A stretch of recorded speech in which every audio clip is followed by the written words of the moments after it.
Well, Paul Saraber, Head of IT and Systems at Rotterdam World Gateway, thank you for joining us here at TOC Europe. You've just come off the TOC stage talking about, well, you could say optimization and efficiency of port operations. Can you expand a little bit more on the sort of areas you were talking about today? Yes, I was talking about a pilot we did with Caleris to see whether we could predict how full a yard will be in a couple of days or hours. Because if the yard becomes too full, your operations slow down. Eventually, your terminal comes to a halt and you have to stop servicing your clients. So we want to prevent coming at that stage. And we wanted to investigate how close we can predict what will happen in the near future or maybe down the line a bit further away. We're talking about Port of Rotterdam. It's one of the great ports in Europe, in the world. So the challenge must be even greater for some of the smaller ports, I imagine. I don't know. I think the challenge also depends on how you operate your business. And it doesn't matter if you're an automated terminal or a more traditional one.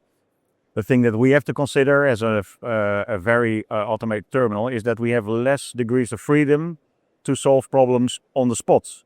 The system determines how everything works, and there are hardly any manual human interventions anymore. And humans, especially when they work in a terminal for a long time, can see bottlenecks down the road and act accordingly. And with systems, this is maybe a bit harder. So we are more efficient because of automation, but we also rely on people to spot problems ahead. And we thought, well, maybe it's time to see whether we can predict these bottlenecks instead of relying only on people. Your job title is intriguing, Head of IT and Systems. Yes.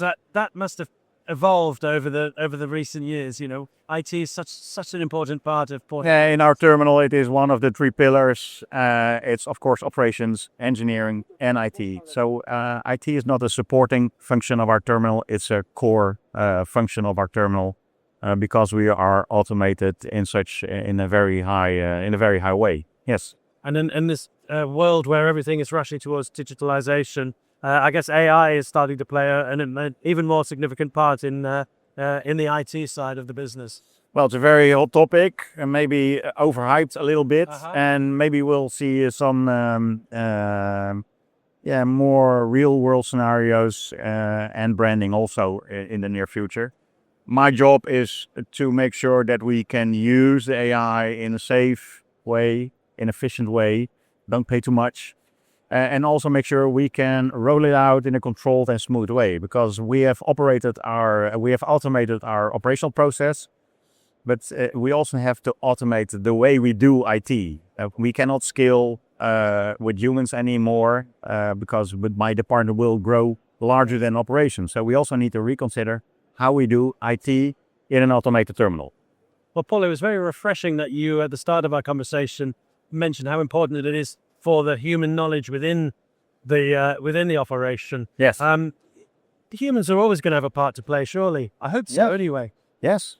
And AI and new technology will even make their work more interesting, I think, because the basic chores that you have to do every now and then will be automated, and you can focus on the real tough questions and challenges with the staff that you have.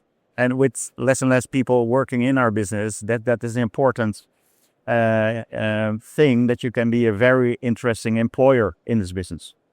Well, Paul, it's been great talking with you. Thanks for coming here to TOC Europe in Hamburg and for being part of the TOC conference. Thank you, Peter.